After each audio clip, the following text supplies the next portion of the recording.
그런 생각을 좀 해요. 언젠가는 좀 같이 시간이 되면은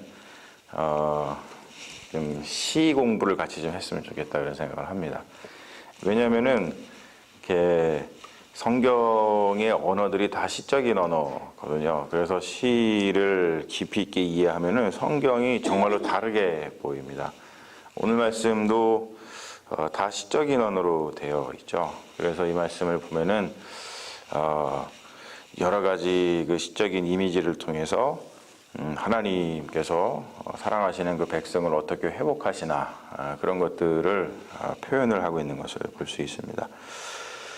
일단은 전체적인 궤관을 한번 보면은 우리가 지금 계속 24장에서부터 27장까지는 그 이사야서에 들어있는 그 이사야의 작은 묵시록이라 그래요. 그것을 이제 보고 있는데, 이제 묵시록이라고 하는 것은 어떠한 세상이 가고, 우리를 괴롭히는 어떠한 세상이 가고, 그리고 하나님께서 우리에게 주시는 새로운 세상이 오신다는 그런 사상을 담은 것이 이제 묵시록인데, 오늘도 보면은 하나님께서 회복해 주시고 새로운 세상을 우리에게 주시는 것을 볼 수가 있죠.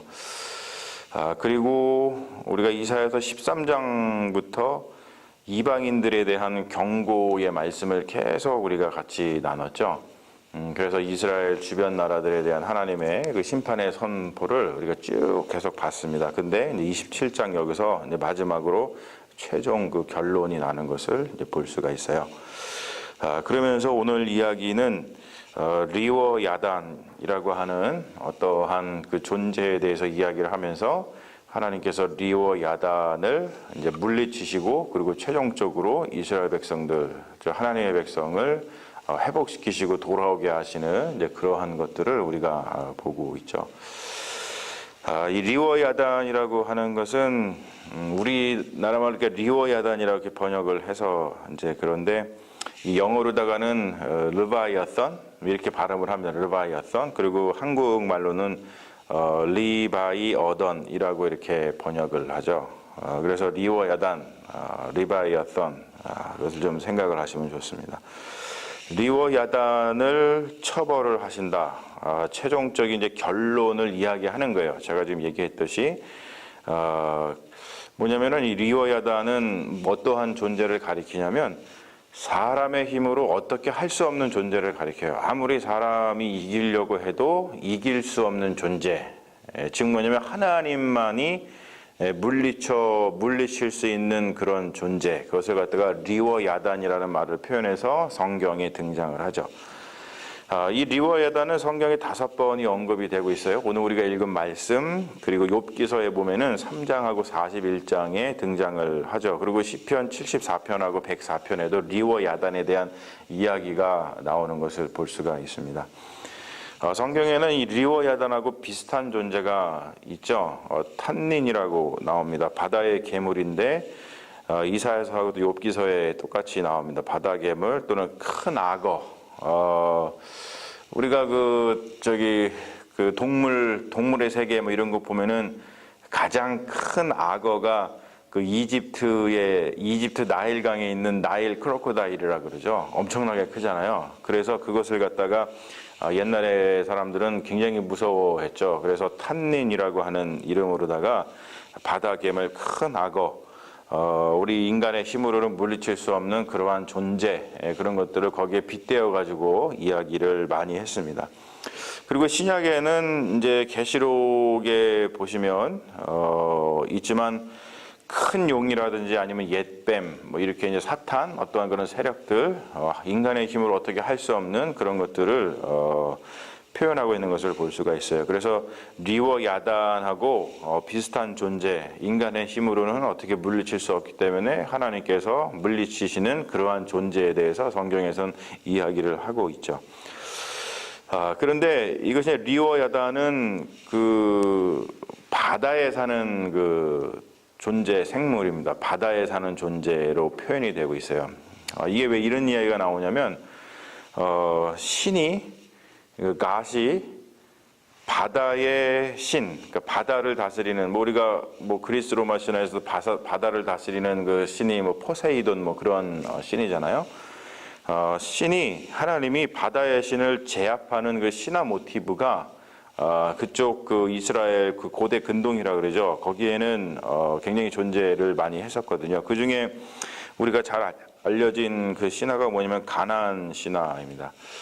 우리 가나안 신화에서도 가나안에서 가장 대표적인 신이 바알 신이잖아요. 우리가 뭐 많이 들은 그 바알 신, 그 바알 신이 바다의 괴물 로탄을 죽이는 이야기가 가나안 신화입니다. 그러니까 바다의 신을 죽이는 그 모티브, 그리고 또 우리가 잘 알고 있는 메소포타미아 신화 에누마 엘리시라고 하는데 거기에 보면은 마르둑이라고 하는 신이 바다의 괴물이었던 티아마트를 죽이는 그런 그 신화, 그런 것들이 그 고대 근동에는 아주 편면한 그런 이야기였어요. 그래서 그런 이야기들이 이 구약 성경하고 같은 그 어떤 문화, 그런 또 대결하는 문화, 또 서로 주고받는 문화, 뭐 이다 보니까 이런 이야기가 성경에도 이런 식으로 다 등장을 하는 것을 볼 수가 있습니다. 그리고 이거는 좀 더 이게 우리가 상식적으로 알아두면 좋은 이야기인데, 계몽주의 사상가 중에 토마스 홉스라고 있죠. 아주 유명한 사상가입니다. 이 토마스 홉스가 쓴 책 중에 리바이어던이라고 하는 책이 있습니다. 그 리바이어던은 어떤 종교의 폭력, 특별히 이제 그 카톨릭이 중세 사회부터 해가지고 이 서부 유럽을 갖다가 굉장히 그 종교적으로다가 많은 어떤 일들을 행했잖아요. 그런 것들을 항거하고, 그리고 국가의 주권 뭐 이런 것들을 중요하게 여기는 거, 그런 거 강조하는 거. 그래서 이 토마스 홉스의 리바이어던은 이 근대 사상을 이해하기 위해서는 반드시 읽어야 되는 그런 책 중에 하나죠.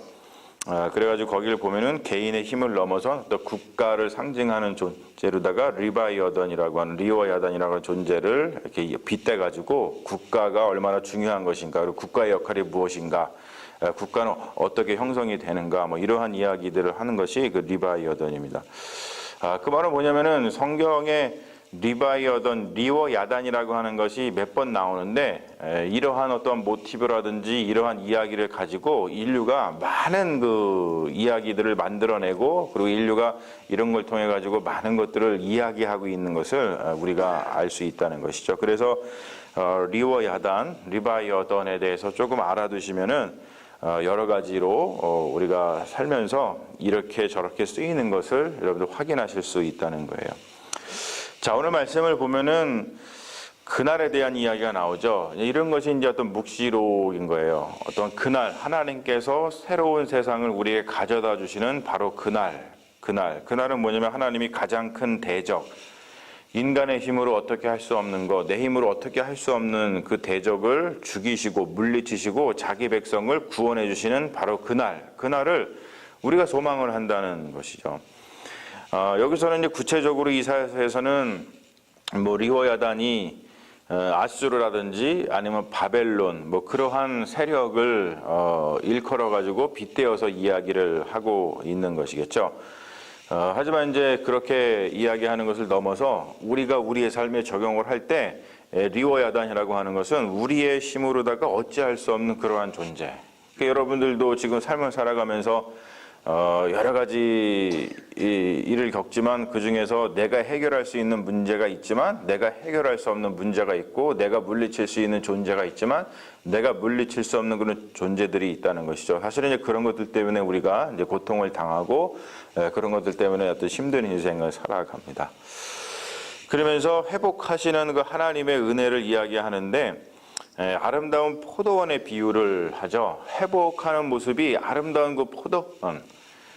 이스라엘 사람들은 회복의 이미지를 떠올리면은 그 포도원의 이미지를 떠올렸어요. 그래서 그 이미지를 통해서 지금 하나님께서 어떻게 이스라엘 백성, 자기 백성을 회복해 주시는지에 대해서, 구원해 주시는지에 대해서 이야기를 하고 있고, 그리고 하나님을 포도원 지기로다가 비유를 해서 설명을 하고 있습니다. 그러는 가운데 오늘 말씀 보면은 찔레와 가시에 대한 이야기가 나오죠. 4절에 보면은 찔레와 가시는 뭐냐면 하나님을 대적하는 이방인들을 이야기를 합니다. 하나님의 백성 이스라엘을 대적하는 그런 이방인들. 하나님께서 자기 백성을 사랑하시는데 그 자기 백성을 못 살게 구는, 쉽게 해서 그런 어떤 이방 백성들을 찔레와 가시로 비유를 하시죠. 그러면서 그들을 어떻게 할 것인가? 밟고 불사르시겠다라고 경고를 하고 있어요. 그러니까 거기서 더 나아가지고 그러한 찔레와 가시를 내가 밟고 불사르겠는데, 그러니까 그러한 일을 당하지 않으려고 하려면은 나하고 화친해라, make peace with me라고 이야기를 주님께서 하는 것을 우리가 볼 수 있습니다. 그리고 또 한 가지 여기서 또 재미난 것은 뭐냐면 이스라엘 백성에 대해서 자기 백성이니까 자기 백성을 대하시는 방법하고 그리고 이방인을, 하나님을 모르는 백성을 대하시는 방법하고 조금 다른 것을 볼 수가 있어요. 그러니까 자기 백성은 견책을 하십니다. 뭔가 심판을 하실 때도 완전히 다 멸하시거나 또 미워서 하시는 것이 아니고 자기 백성을 그 죄에서 돌이켜가지고 다시 하나님께로 돌아오게 하는 그러한 역할을 하기 위해서 하나님께서 심판을 하시는 것이죠. 그러니까 멸망당하지 않도록 하시는 거예요. 심판의 목적 자체가 훈계입니다. 훈계, 바른 길을 가게끔 하시는 거다라는 이야기를 오늘 하고 있죠. 그리고 이게 좀 차별을 둡니다.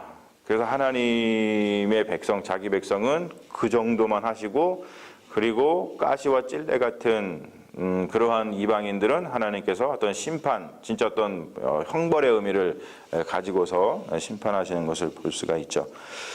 그러면서 8절 말씀에 보면은 더 재미있는 표현이 나와요. 하나님께서 주의 백성을 견책을 하시는데 쫓아내실 때에 동풍 부는 날에 폭풍으로 그렇게 옮기셨다. 사막에 가면은, 특별히 그쪽 중동 지방 쪽에 가면은 폭풍이 불죠. 그 사막 폭풍이 붑니다. 사막 폭풍, 사막에 폭풍 작전 이런 것도 있었잖아요, 예전에.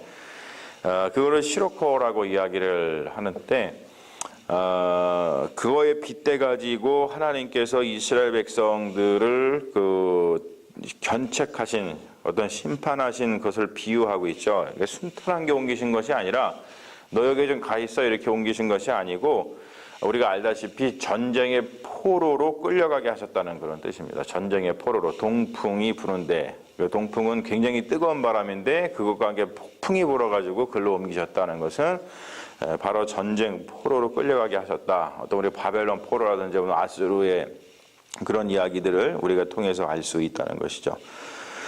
자, 이러한 상황 가운데 9절 이하에 보면은 하나님의 백성, 자기 백성, 하나님의 백성 이스라엘이 하나님께 다시 돌아오게 돼요. 그리고 자기의 삶 가운데 있는 우상들을 척결을 하죠. 그래서 9절에 보면 야곱의 불의가 속함을 얻으며 그의 죄 없이함을 받은 결과는 속함을 받는 거예요. 그러니까 구원을 받는 것이죠. 그 결과가 뭐냐면 그가 제단의 모든 돌을 부서진 흰돌 같게 하며 횃돌 같게 하며 그리고 아세라와 태양상이 다시 서지 못하게 함이라. 즉 뭐냐면 모든 우상을 다 척결을 한다라는 거죠. 하나님께서 구원해 주실 때 정신 차리고 모든 우상을 다 척결을 한다는 거예요. 그런데 그 이후에 10절 말씀을 보면은 왜 그렇게 하느냐? 그냥 무작정 이스라엘이 자기 삶 가운데 있었던 우상을 척결하는 것이 아니라 이유가 있다는 것이죠. 이유가. 그게 이제 10절에 나오는데 뭐냐면 그들의 삶이 그렇게 변화된 이유는 이방신을 섬기던 견고한 성읍이 망했기 때문에 그래요. 하나님께서 계속해서 우리가 13장에서부터 쭉 이방 나라들에 대해서 심판을 선포하시면서 이방 나라들 가운데 그 이방 나라를 탄탄하게 세워줬던 그 견고한 성읍들이 다 있었죠. 그런데 그 견고한 성읍들이 다 하나님의 심판에 의해서 다 망하는 것을 우리가 보잖아요. 그러니까 이방신을 섬기던 그 이방 나라들이 야, 저 신을 섬기니까 굉장히 쟤네들이 잘 사는구나. 쟤네들이 저거를 섬기니까 우리보다 힘이 센 것 같구나. 쟤네들이 굉장히 잘 먹고 잘 부유롭게 사는구나. 그렇게 생각을 해서 그들을 굉장히 부러워하면서 그 이방신, 이방인들이 섬기던 이방신들을 자기들도 섬기려고 많이 막 그런 우상 숭배를 했죠. 그런데 심판의 말씀의 마지막 결론이 이거라는 거예요. 이방신을 경고한 성읍들이 다 망해서 저게 다 헛것이구나, 우상이구나. 그러니까 우상 숭배가 헛된 것인 것을 깨닫고서 그리고서는 우상을 버려버린다는 거예요. 하나님을 믿는 것이 그게 옳은 것이구나. 이런 어떠한 그 진리를 이 사람들이 깨닫게 되었다는 것이죠. 그래서 마지막 말씀은 12절 13절 말씀은 하나님의 그 회복에 대해서 이야기를 하는데, 흩어진 백성을 예루살렘에 모으시고 그리고 모인 이들, 하나님께서 구원해 주시고 회복해 주신 그 모인 이들은 하나님께 온전히 예배를 드리게 된다는 것을 이야기를 하고 있습니다. 여러분, 이게 단순한 것 같지만 모이고 예배 드리는 것은 언제나 회복의 표지입니다. 표지. 그러니까 우리가 삶을 살아가면서 나의 어떠한 삶이 하나님의 은혜로 회복이 됐다. 내가 정말로 하나님께 구원을 받았다. 라고 하는 것에 대한 표지가 무엇이냐? 라고 우리가 생각을 할 때 여러분 반드시 기억하십시오. 모이고 예배 드리는 것이 언제나 성경에서는 회복의 표지를 이야기를 합니다. 이걸 가지고. 오늘도 보면은 하나님께서 모이고 예루살렘에 모이고 그리고 그들이 모여가지고 하나님을 경배했다, 예배드렸다 이야기를 하죠. 이 이미지는 굉장히 중요한 이미지고 이것은 회복을 나타내는 표지이기 때문에 우리가 우리 삶을 돌아보면서 이 부분에 대해서 굉장히 중요하게 생각을 할 필요가 있습니다. 여러분, 삶이 힘들고 어렵고 회복이 되지 않으면요, 일단 모이지 않습니다. 그리고 예배를 주님께 드리는 것이 소홀하게 돼요. 이거는 너무나도 굉장히 상식적인 이야기 같지만 굉장히 어려운 이야기입니다. 그런데 우리가 이렇게 모일 수 있다는 거, 우리가 모여서 다른 것이 하는 것이 아니라 하나님께 예배 드린다고 하는 것은 하나님이 우리 가운데 계시구나, 하나님이 우리를 붙들어서 우리를 회복시켜 주셨구나 라고 하는 것에 대한 표지라는 것을 다시 한번 생각하면서 여러분, 우리가 좀 힘써 모이고 그리고 힘써 예배 드리는 그런 믿음의 자녀들, 그래서 하나님이 주시는 그 회복의 은혜를 날마다 누리면서 살아가는 주님의 종들이 되시기를 주님의 이름으로 축원합니다. 아멘. 우리 잠시 기도하겠습니다. 아버지 하나님, 오늘 말씀을 통해서 하나님께서 우리가 어떻게 할 수 없는 존재, 우리의 힘으로는 절대로 물리칠 수 없는 그런 리워 야단과 같은 존재를 물리쳐 주시고, 그리고 최종적으로 하나님 자기 백성을 구원해 주시는, 회복해 주시는 그 은혜를 함께 나눌 수 있도록 인도하시니 감사합니다. 하나님, 우리 삶에도 돌아보면 우리가 정말로 어쩔 수 없는 문제들이 참으로 많이 있습니다. 그러한 문제들을 대할 때마다 우리가 절망하고 낭망하고 어찌할 바를 몰라서 우리가 정말로 쩔쩔매고 있습니다. 주님, 그럴 때마다 오늘 말씀을 생각하게 하여 주시고 주님 앞에 나와서 우리가 꿇어 엎드려 기도하며, 주님, 내 삶에 있는 리워 야단을 내가 어떻게 할 수 있는 이 문제를 주님께서 해결해 주실 줄로 믿사오니 주님 함께하여 주시옵소서라고 하는 겸손의 기도가 우리의 삶 가운데 날마다 있기를 간절히 소망합니다. 그리하여서 하나님께서 그 모든 것 물리쳐 주시고 우리를 회복해 주시며, 우리는 그 기쁨을 가지고 주님 앞에 나와서 날마다 예배하면서 살아가는 주님의 백성이 되기를 원하오니, 하나님, 오늘 말씀을 통해서 우리에게 위로를 주시고 하나님께서 행하시는 그 위대하고 놀라운 일들을 다시 한번 우리가 두 눈으로 확인하오니, 주님, 이 말씀이 우리 삶 가운데 들어오게 하여 주시옵시고, 이 말씀의 능력, 이 말씀의 약속을 믿고서 하나님 의지하며 살아가는 믿음의 종들 다 될 수 있도록 주님 역사하여 주시옵소서. 주님께서 날마다 우리와 함께하여 주시는 줄로 믿사하며 우리를 구원하신 예수님의 이름으로 기도합니다. 아멘.